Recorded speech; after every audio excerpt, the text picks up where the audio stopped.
열매를 먹지 말고 씨앗으로 심으라고 말씀합니다. 어느 여인의 꿈 이야기입니다. 동네 가게가 새로 생겼다는 소문을 듣고 그 가게에 가고 왔습니다. 그 가게의 주인은 하나님이셨습니다. 하나님이 물으셨습니다. 자매님은 무엇을 사러 왔습니까? 여인이 하나님께 요구합니다. 제게 행복과 부요를 주십시오. 그리고 지혜를 주시고 아름다움도 함께 끼어서 주십시오. 라고 얘기를 했습니다. 하나님이 말씀하십니다. 이 가게는 열매를 팔지 아니하고 씨앗을 파는 가게입니다. 이 지구상에서 가장 중요한 책은 성경책입니다. 성경 중에서 가장 중요한 말씀 예수님 말씀인데 오늘 본문 말씀도 그 가장 중요한 말씀 중에 하나라고 말할 수 있습니다. 내가 진실로 진실로 너희에게 이르노니 나를 믿는 자는 나의 하는 일도 이를 저도 할 것이요 또한 이보다 큰 것도 하리니 이는 내가 아버지께로 가느니라. 너희가 내 이름으로 무엇을 구하든지 내가 시행하리니 이는 아버지로 하여금 아들을 인하여 영광을 얻으시게 함이라. 내 이름으로 무엇인지 내게 구하면 내가 시행하리니 너희가 나를 사랑하면 나의 계명을 지키라고 말씀합니다. 이 말씀 중에 핵심이 있습니다. 내가 진실로 진실로 너희에게 이르노니 나를 믿는 자는 나의 하는 일을 저도 할 것이요 이보다 큰 것도 하리니 이는 내가 아버지께로 가느니라 라고 말씀했습니다. 예수님께서 이 땅을 떠나시면서 우리에게 주신 것이 있는데 우리가 일할 수 있는 능력을 주고 가셨다는 것입니다. 그보다 더 놀라운 것은 예수님이 하셨던 일보다 더 큰 일을 할 수 있도록 해주셨다는 것이죠. 성경이 그렇다고 하면은 우리는 다 그런 것으로 믿어야 되는 것입니다. 그래서 우리는 한 가지 기적만 바라지 말고 계속해서 기적을 행하는 사람이 되어야 합니다. 예수님께서 우리에게 열매를 주고 가신 것이 아니라 씨앗을 주고 가신 것이죠. 예수님 우리에게 고기를 잡아서 앳다 애겠다 하고 주신 것이 아니라 바로 고기 잡는 법을 가르치시고 가신 것입니다. 그래서 열매를 주지 않고 우리는 씨앗을 줄 수 있어야 되고 고기를 잡아주는 것이 아니라 고기 잡는 법을 가르쳐 줘야 하는 것입니다. 우리는 하나님의 가게에 들어가서 내게 돈을 주십시오라고 기도할 것이 아니라 돈을 버는 방법을 알려달라고 기도해야 합니다. 지혜를 달라고 기도할 것이 아니라 지혜 받는 방법을 가르쳐달라고 기도해야 하는 것이죠. 사과를 사지 말고 사과 나무를 살 줄 아는 지혜가 필요한 것입니다. 예수님께서 오늘 말씀하셨습니다. 예수님이 하시던 일을 우리도 할 수 있는데 예수님이 하신 일이 분명히 있습니다. 첫 번째로 기도할 수 있습니다. 예수님께서 하시던 일을 우리가 할 수 있다고 하시면서 제일 먼저 말씀하신 것이 기도하는 일이었습니다. 너희가 내 이름으로 무엇을 구하든지 내가 시행하리니 무엇인지 구하라고 말씀합니다. 이건 기도하는 것입니다. 우리는 예수님처럼 기도할 수 있고 예수님처럼 응답받을 수 있습니다. 너희가 내 이름으로 무엇을 구하든지 내가 시행한다. 그래서 예수님은 땀방울이 핏방울이 되도록 기도하셨습니다. 난 지금까지 수많은 기도하는 사람을 보았지만은 저도 물론 마찬가지로 많이는 못했지만은 땀방울이 핏방울이 되도록 기도하는 사람 한 명도 보지는 못했습니다. 아마 여러분도 아마 못 보셨을 것입니다. 예수님은 그렇게 땀방울이 핏방울이 되도록 기도하신 분이 예수님입니다. 예수님은 철야기도의 장시자입니다. 금식기도의 모범이었습니다. 새벽기도의 모범이었습니다.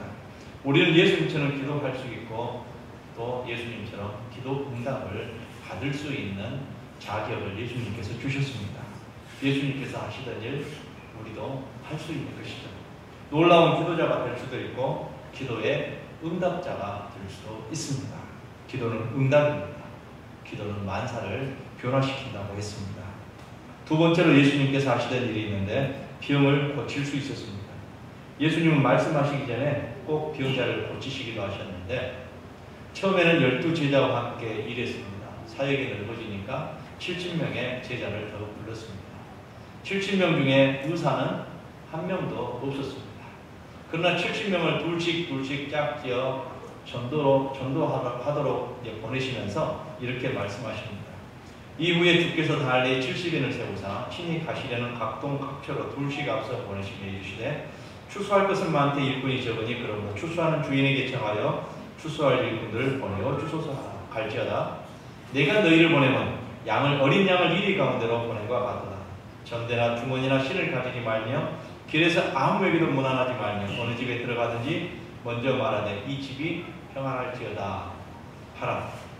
어느 동네에 들어가니 너희를 영접하거든 너희 앞에 차려놓은 것을 먹고 거기 있는 병자들을 고치고 또 말하기를 하나님 나라가 너희에게 가까이 왔다 하라 라고 말씀했습니다.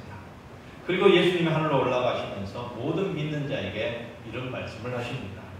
믿는 자들에게는 이런 표적이 따르리. 곧 저희가 내 이름으로 귀신을 쫓아내며 새 방언을 말하니 뱀을 지으며 무슨 독을 마실지라도 해를 받지 아니하며 병든 사람의 손을 얹은즉 나으리라 하시더라.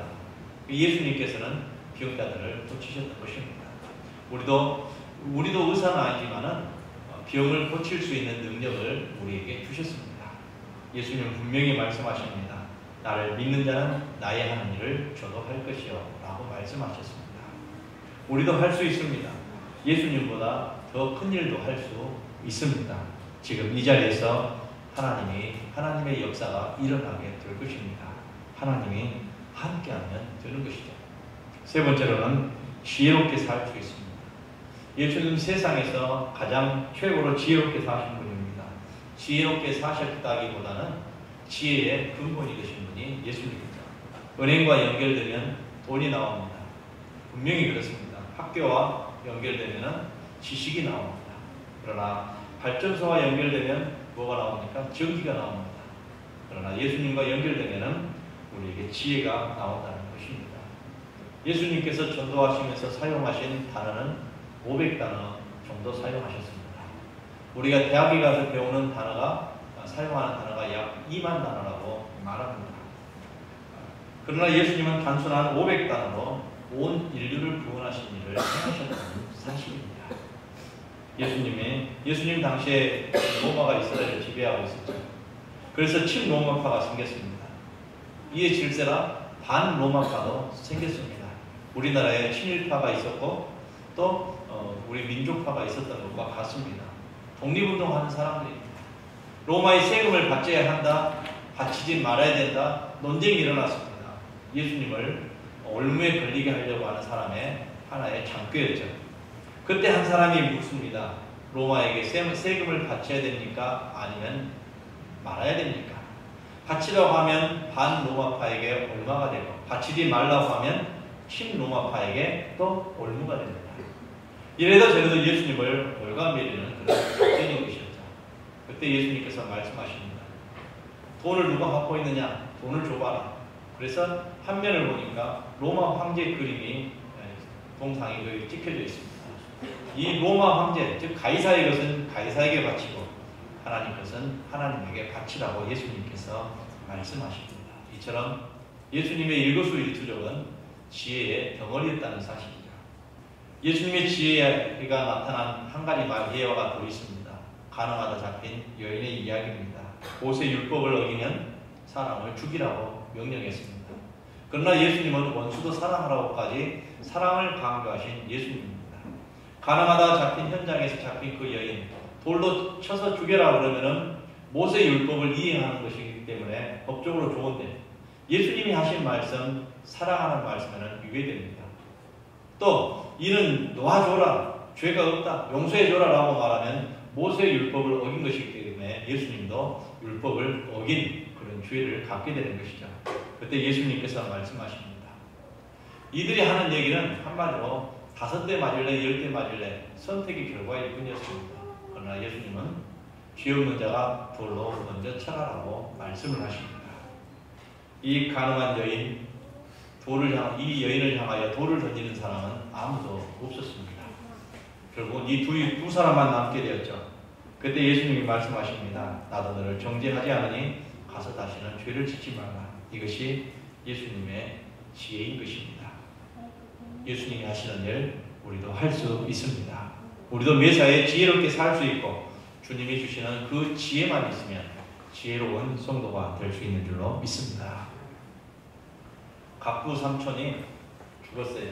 근데 아들이 하나도 없어서 조카에게 모든 재산을 물려주게 됐습니다.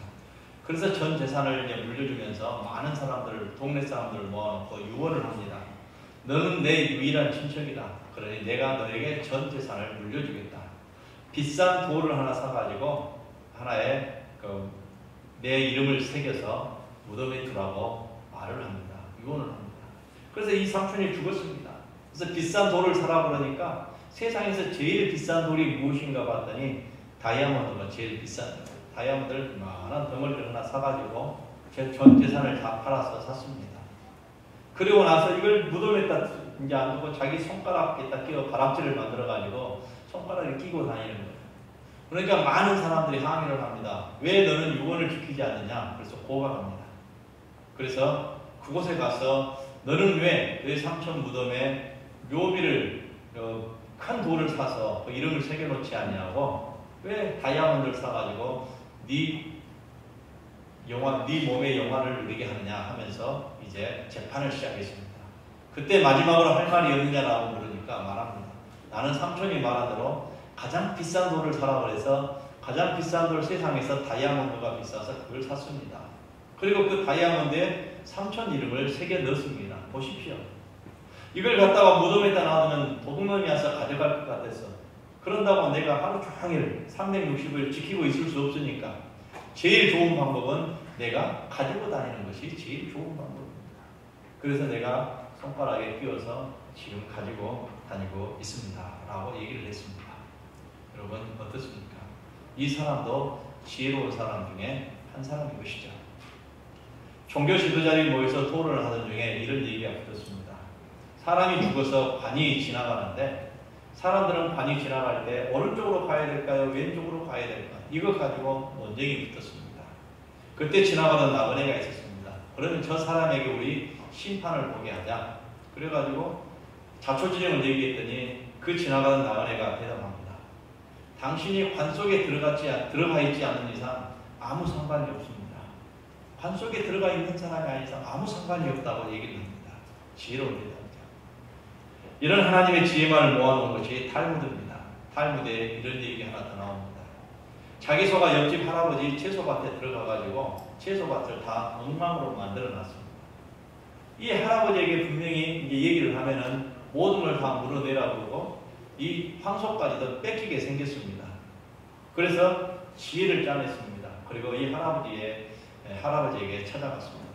할아버지에게 말합니다. 할아버지 집 황소가 우리 채소밭에서 다 엉망으로 만들어 놓았는데 어떻게 하면 좋겠습니까? 그러니까 짐승이니까 그럴 수도 있지 이렇게 얘기를 합니다. 그래서 할아버지 정말로 죄송합니다. 사실은 우리 집 소가 할아버지 채소밭을 다 엉망으로 만들어 놓았습니다. 이 할아버지가 사실은 할 말이 없었다는 얘기입니다. 그거 문제가 다르지 그러면서도 속에서는 화가 나면서도 어떻게 말할 수가 없었던 것이죠. 우리는 주님께서 주님의 지혜를 달라고 기도해야 될 것입니다. 야고보가 말했습니다. 너희 중에 누구든지 지혜가 부족하거든 모든 사람에게 꾸이 주시고 꾸짖지 아니하시는 하나님께 구하라 그러면 주시리라. 오직 믿음으로 구하고 조금 더 의심하지 말라. 의심하는 자는 마치 바람이 밀려 요동하는 바다 물결 같으니 이런 사람은 무엇이든지 죽게 얻기를 생각하지 말라라고 말했습니다. 네 번째로는 축복하며 살 수 있습니다. 예수님이 축복하시면 그의 축복이 그대로 임하였습니다. 예수님이 축복하셨는데 5,000명이 베세다 들녘에서 하루 종일 굶으면서 예수님의 말씀을 듣고 있었습니다. 밤이 되었습니다. 허기져서 쓰러질 지경입니다. 그때 예수님께서 먹을 것을 주라고 합니다. 5,000명이나 되는 그 사람을 무엇으로 먹이겠습니까? 그때 안드레가 오병이어를 가지고 예수님께 왔습니다. 예수님께서 축사하셨고 떼어주라. 5,000명이 먹고 남는 것이 12광주리가 남았습니다. 예수님이 축복하시면 그대로 됩니다. 병자들을 향한 축복은 상상을 초월했습니다. 38년 된 병자를 축복하니까 그의 모든 병이 나았고 그대로 되었습니다. 그런데 하나님은 우리에게도 축복권을 주셨습니다. 레위 자손 제사장들도 그리로 올지니 그들은 내 하나님 여호와께서 택하사 자기를 섬기게 하시며 또 여호와 이름으로 축복하게 하시니라. 모든 소송과 모든 투쟁이 그들의 말대로 판결될 것입니다. 또 예수님 말씀하십니다. 나를 믿는 자는 나의 하는 일을 저도 할 것이요 이보다 큰 것도 하리니 이는 내가 아버지께로 가느니라. 예수님께서 하셨기 때문에 우리도 할 수 있다는 것입니다. 서로 축복하며 살아야 됩니다. 특별히 부모는 자녀를 축복하며 살아야 됩니다. 부모의 축복을 받으면 자라나 그 자녀들이 축복을 받습니다. 야곱이 12명 아들을 축복했는데 세월이 지나고 보니까 12명 아들이 그대로 되었습니다. 노아는 세 아들이 되었습니다. 저주한 함자손은 저주를 받았지만 축복한 두 아들은 그대로 축복받은 민족이 되었던 것입니다. 부모의 입술은 특별히 중요합니다. 우리는 기도할 수 있습니다. 늘 기도하며 응답받을 수 있습니다. 우리는 병을 고칠 수 있습니다. 한번 병 고침 받고 끝나는 것이 아니라 늘 병 고침의 씨앗을 우리 속에 심어야 합니다. 우리는 지혜로울 수 있습니다. 한번 지혜로운 것이 아니라 늘 지혜로워야 하는 것입니다. 우리는 축복할 수 있습니다. 우리는 늘 축복의 씨앗을 심어야 하는 것입니다. 황금알을 낳는 거위가 있죠. 매일 하나씩 낳습니다. 그런데 그 주인이 한꺼번에 다 먹고 싶어서 그 거위를 잡아서 죽입니다. 다시는 황금알을 낳을 수 없었습니다. 열매를 먹지 말고 씨앗으로 심어야 한다는 교훈입니다. 마지막으로 하나 이런 얘기를 드립니다. 나성 LA에 가면은 한인교회가 있습니다. 그 교회 옆에 베리스쿨이 있는데 이 학교를 세운 사람은 마르다 벨이라는 여사입니다. 너무 가난했습니다. 너무 허기졌습니다. 하나님께 늘 기도합니다. 하나님, 나처럼 이렇게 가난해서 공부를 못한 사람, 그 공부를 못한 아이들이 있는데 이 아이들을 위해 학교를 하나 세워주십시오. 그런데 자기는 돈이 없었어요. 돈이 없으니까 어떻게 할 수가 없는 상황입니다. 그래서 세상에 신문을 보니까 제일 부자이가 있는데 그 부자가 누군가 보였더니 포드 자동차를 설립했던 포드라는 사람이 부자였습니다. 그래서 그 포드를 찾아갔습니다. 찾아가서 당돌하게 말합니다. 가난하고 불우한 아이들이 있는데 이 아이들을 위해서 학교를 세우랍니다. 그러니까 돈을 좀 주십시오. 그러니까 딥나 우리나라 돈으로 100원 정도밖에 되지 않습니다. 지금으로 보면 이제 동전이 500원짜리 동전 정도 되겠죠. 그걸 하나 딱 주면서 가라고 그런 것입니다. 다시 말하면은 돈 주란 말 하지 마라. 일고의 가치도 없다. 이런 얘기입니다. 그래서 그 500원짜리 동전을 하나 들고 가가지고 무엇 할까? 그래도 준 것인데 이걸로 씨앗을 심어야 돼. 그래서 꽃씨를 사다가 자기 집 근처에 꽃씨를 심었습니다. 또 수학에서 또 심었습니다. 수학에서 또 심었습니다. 10년이 흘렀습니다. 다른 걸 사서 또 심고 그래서 수익금을 또 거두고 이렇게 해서 했는데 나중에는 건물을 하나 지을 수 있게끔 된 것입니다. 그리고 나서 포드에게 다시 한번 찾아갔습니다. 그때 당시 내게 500원을 주셨는데 그것으로 이렇게 건물까지 세웠다는 것을 하나 보여줬습니다. 집을 하나 아담하게 건물을 지었다는 것을 보여줬습니다. 그래서 포드 씨를 초청합니다. 과연 500원 갖고 뭘 했을까? 괜히 오라 그랬나 보다. 그래서 어쩔지 오라 그러니까 찾아갔습니다. 가서 보니까 500원이 변하여 아름다운 건물이 완성된 것을 보았습니다. 포드 씨는 감동을 받았죠. 그래서 그에게 학교를 지을 수 있도록 거액을 후원했다는 이야기입니다. 포드는 자기 길을 의심했습니다. 그러나 이 베리 여사의 기도와 그리고 그의 노력과 헌신을 보고 그렇게 큰 헌금을 했던, 그래서 이 베리 여사는 기도의 사람이었음을 많은 사람들이 입속에서 사람들끼리 회자되고 있다는 이야기죠. 500원을 열매로 먹지 않고 씨앗으로 심은 사람이 베리 여사입니다. 열매는 일회용이지만 씨앗은 영원한 것입니다.